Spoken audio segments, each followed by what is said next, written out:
Hi everyone. Today I am going to talk to you a little bit about a type of writing that we are going to be using this year in 7th grade. So this type of writing is called clear writing. If you think back to 6th grade or even before that, you've probably answered questions that are similar to the ones that I have in this slide. So for example, what is the lesson that the main character learned by the end of the story? Use at least 2 pieces of text evidence to support your answer. Or is the protagonist in the story a trustworthy person? Why or why not? Use at least 2 pieces of text evidence to support your answer. Or do you believe year-round school has a positive or negative impact on students? Use at least 2 pieces of text evidence in your answer. One thing that you'll notice it's common in all 3 of those questions is that last sentence. Use at least 2 pieces of text evidence to support your answer. In this style of writing, the clear style, you are going to be using evidence from either a story or an article or a book to help back up your answer. Sometimes it might be an opinion. So if you look at the question that was in the green about year-round school, that is an opinion question. So you would be able to maybe read an article about year-round school, make a decision on whether or not you think it has a positive impact on students, and then you would use evidence from that article to try to persuade someone to get them to come around to your way of thinking. Or it might be something that's more black and white and there really is only one answer, where you need to read through an article and you need to find the answer to that question and use evidence to tell the reader what the answer is. So today, through this screencast, we're going to be looking at the question in the green about year-round schools, and I'm going to kind of walk you through how you would write a clear paragraph based off of that question. So CLEAR is an acronym. So the C stands for something, the L, E, A, and R, they all stand for something different. The C stands for the claim. So the claim, this is pretty easy. It's just your topic sentence in your writing. So you're introducing the reader to what you are going to be writing about. So you might be telling what your opinion is on something, or you'll be answering a question. When we write these clear responses or these clear paragraphs, you are going to be color coding them. When you do that, the claim is always going to be yellow. So if you're typing it on the computer, you're going to literally change the text to yellow, kind of like I did down here. If you are handwriting it, you might use a yellow highlighter to highlight your claim in yellow. So one example of a claim might be, year-round school can have many social, academic, and emotional benefits for students of all ages. So after reading your claim, the reader would know that your paragraph is going to be about the benefits of year-round school. So C is claim. The L in clear is the lead to. So the lead to just introduces your evidence. We mentioned earlier that you're going to need to have a couple pieces of evidence when you are writing these paragraphs or these papers. So the lead to just kind of introduces your evidence. So a couple examples might be, according to the text, according to Seuss, and then you would be able to swap out any author. I just chose Seuss, Dr. Seuss, that's a common one that many people know. You might also write, in the book Harry Potter, it states, or on page 95, it states.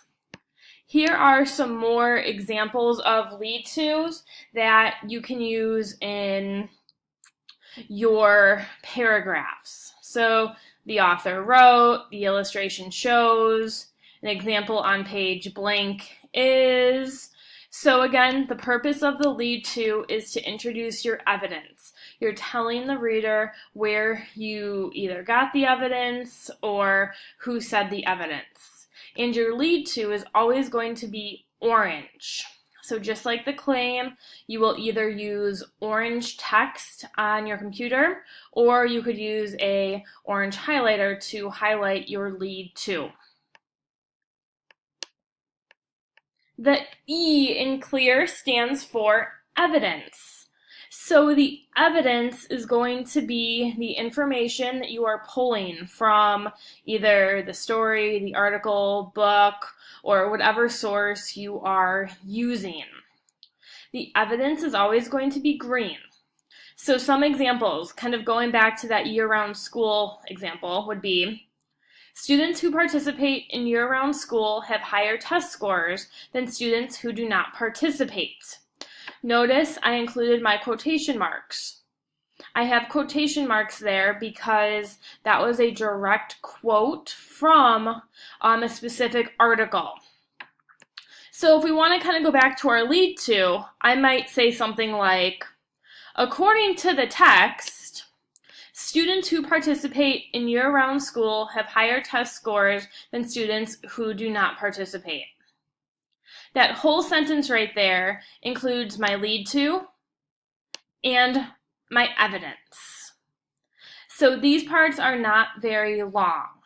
The lead to is just introducing that evidence, and the evidence is a sentence or a couple sentences from whatever source you are using to kind of support your claim. You always want to go back to your claim to make sure that it is supporting that.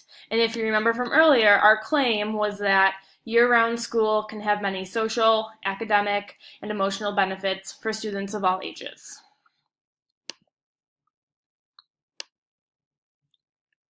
The A in clear is the analysis. So the analysis is completely in your own words. You are not going to be pulling anything from the source that you're using. So this is not another quote. This is completely in your own words. The analysis can be around 3 sentences, so maybe 2, maybe 3, maybe 4 sentences. Your teacher, depending on the assignment, might tell you exactly how many sentences you need for the analysis. Sometimes it might just be a couple, sometimes you might need more. The analysis is always going to be pink. So the analysis that I wrote for an example is, I chose this quote to support my claim because I know that test scores can be a reliable way to track students' progress. If students' test scores are higher, then students are learning and retaining more information when they are at school. So my analysis is basically just explaining my quote or my evidence that I had before. So let's kind of back up. We're going to go from our lead to our evidence to the analysis to show you what that's going to sound like. According to the text, students who participate in year-round school have higher test scores than students who do not participate. I chose this quote to support my claim because I know that test scores can be a reliable way to track students' progress. If students' test scores are higher, then students are learning and retaining more information when they are at school. So again, that's really it for the analysis. You're just explaining your quote. Why is that an important quote to have in your paragraph? And then the final step is the R, which is revisit claim. And the revisit claim is something that I know everyone has done in the past. The revisit claim is just a concluding sentence. So it's your opportunity to sum up and wrap up your paragraph or the paper. Your revisit claim is always going to be at the end, and it's going to be in blue. So the revisit claim that I wrote is, I know that year-round school has many benefits for students. These benefits can be seen through higher test scores. So My revisit claim goes back to my claim, which is that year-round school has many benefits for students. It goes back to my evidence because I'm talking about those higher test scores, same thing in my analysis, and then here it is again in the revisit claim. So you're just kind of wrapping it up. Think of this as a concluding sentence.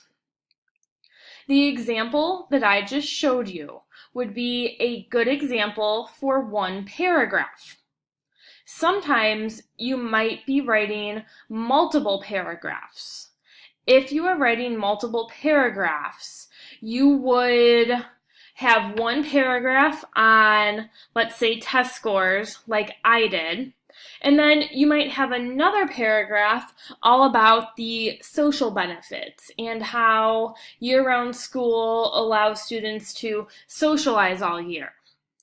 If that was what you were doing and that was your assignment, you would have another paragraph, and you would have a claim, a lead to, evidence, and then another revisit claim at the end. Throughout the year, we will be doing different assignments. Some of them, you might only have to write one paragraph, and in others, you might have to write multiple. And your teacher might give you a graphic organizer that will kind of help you get everything in order when you are writing these. So I just went through a pretty basic example with you guys, the one about year-round school, but I want to show you one last thing. This is another example. Okay, here we go. So this is another clear example. Answering the question, what is the moral of the story in The Three Little Pigs?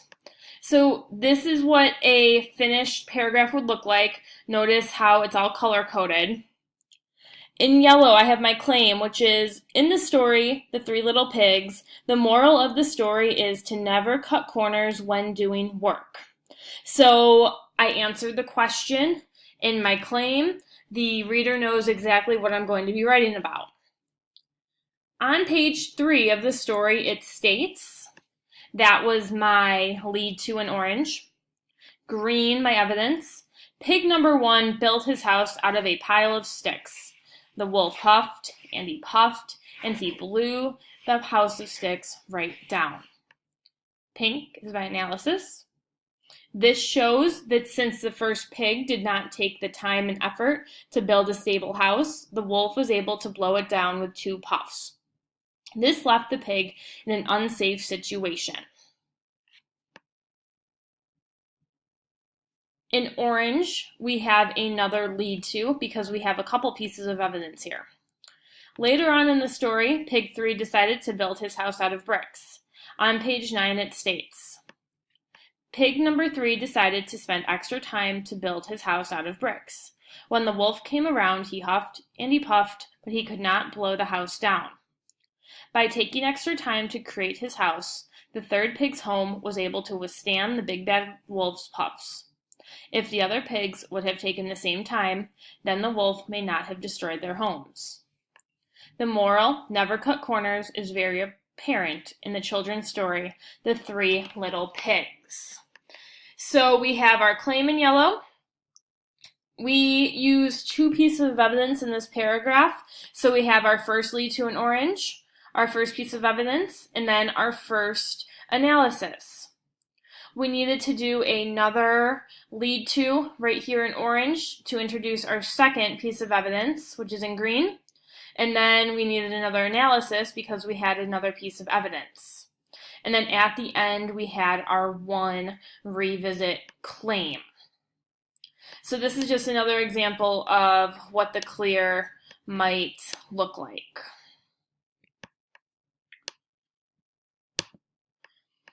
So the purpose of this is to give you guys